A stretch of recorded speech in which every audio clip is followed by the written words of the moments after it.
Introduction. Quote, "The writer has a body, which includes a stomach. Writers too must eat. You can have money of your own, you can marry money, you can attract a patron, whether a king, a duke, or an arts board. You can have a day job, or you can sell to the market." End quote. Margaret Atwood, Negotiating with the Dead, a writer on writing. It's a phenomenal time to be an author, if you change your mindset to that of an entrepreneur. You are empowered to create whatever you want. You don't have to ask permission. You don't have to compromise to fit with anyone else's vision for your creative work. You can write what you want, when you want, and publish at your own pace. You can reach customers directly. You don't need anyone in the middle. You can publish globally in multiple formats, using freelancers to develop professional products and help you to reach those markets. You have freedom of creative expression. You can make decisions about your business without consulting anyone else. If you want to, you can work with agents and publishers who can help expand the licensing of your rights, or you can do it yourself. You can design your life around writing books for happy readers. This is a long-term career, and it is possible to make a living as a writer. In fact, you can even make a very good living. The world has changed. The rise of indie and artisanal. I love the term indie author, as it resonates with the same energy as indie film and indie music. Artists who create without big labels, who are perceived as more original than the blockbuster names. The shopping public are moving towards supporting artists directly, frequenting farmers' markets, supporting Kickstarter projects, and buying direct from craftspeople online. There's been a renaissance in people shopping for artisan-made goods, crafted with care in smaller batches. People want to shop from those who care enough to dedicate their time to making beautiful things. True artisans who put their heart and their story into their work. Guy Kawasaki coined the term artisanal publishing in his book Author, Publisher, Entrepreneur, and it's a phrase that also resonates with indies because it implies creative freedom and dedication to quality on a small scale. Last Christmas, I didn't want to shop in the usual high street stores, buying soulless brand-name gifts that everyone had already seen. Instead, I bought my gifts from notonthehighstreet.com and Etsy. On a Saturday morning, we go to our local farmers market and buy vegetables from those who grow them, instead of buying them at the supermarket. I recently bought a coat from a leather artist in Spitalfields Market, and had skirts made out of saris I bought in India by a freelance dressmaker. For my book Desecration, the print edition contains interior designs from an artist in the Netherlands who I found through Pinterest. I drink in bars in London where they serve strangely named beers from microbreweries, only available locally. Has your shopping behaviour changed in the same way as mine? Perhaps you can see the world changing too.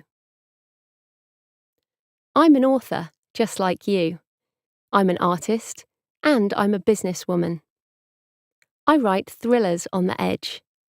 Books that span the genres of thriller, action-adventure and crime with aspects of the supernatural. I also write non-fiction books for authors like this one, as well as books on marketing and public speaking.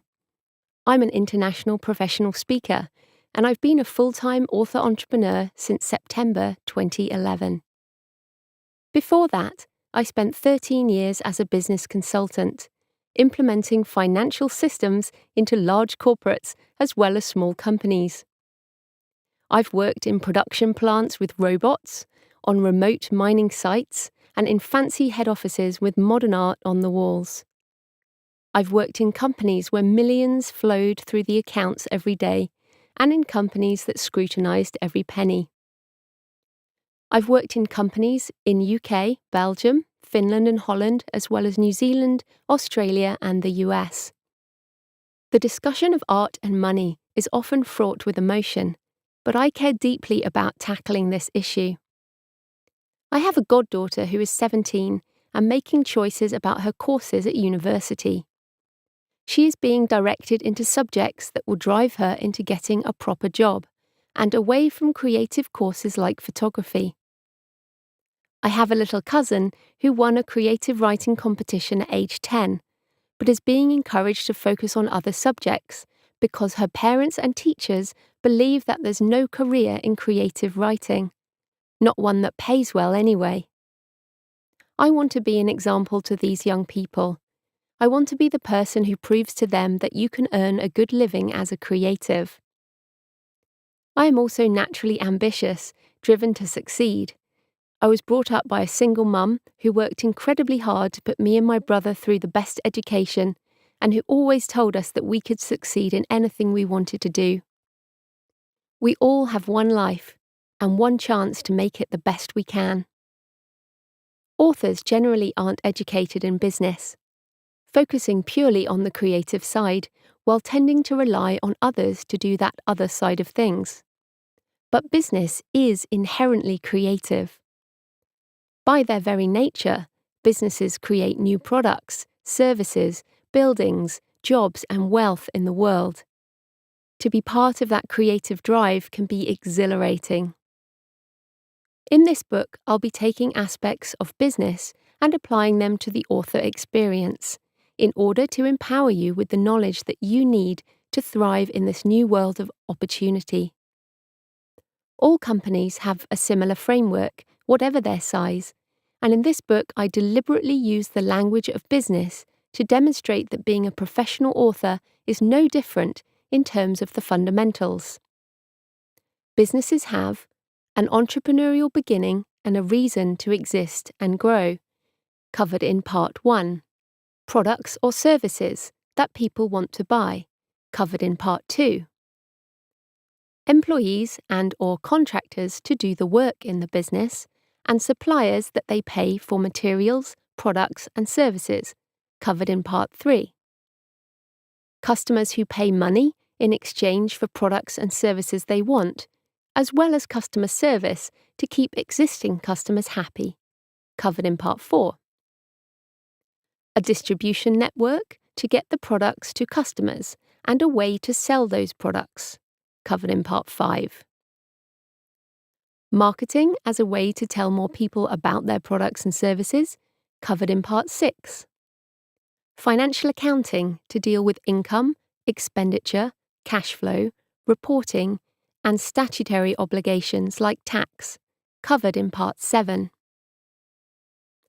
Strategy, reporting, and planning so that the company survives into the future, covered in Part 8. Each chapter explores the topic in more detail so you can learn what's needed as well as being able to optimize your own time and energy. There are also lots of hyperlinks to online resources, which you can also find on the Book Extras download page. There you will also find a companion workbook with the questions from each chapter compiled into one document so you can answer them as you go through the book.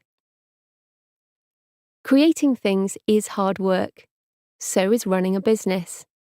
Just as you continue to learn your writing craft, you also have to learn the skills of business if you want to thrive in this new world. Let's get straight into it.